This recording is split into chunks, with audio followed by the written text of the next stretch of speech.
معجاز واحد الكلمة كنسمعوها بزاف في المجتمع ديالنا، ولكن اش كتعني هاد الكلمة في الحقيقة؟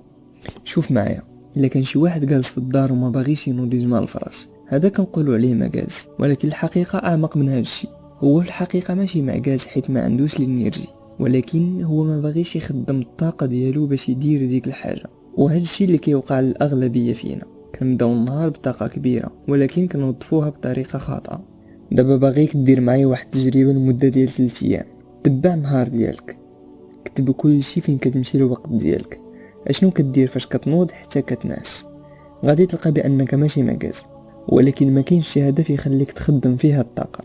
الا سولتك دابا شنو الهدف ديالك، الا خديتي اكثر من دقيقه باش تجاوب، فراه هذا مشكل. المشكل هو اننا ما عارفينش الاهداف ديالنا. ملي غادي تعرف الهدف ديالك غادي تلقى بانك ماشي معجز في الحقيقه، ولكن ما كايناش شي حاجه تضحي بالراحه ديالك على قبلها.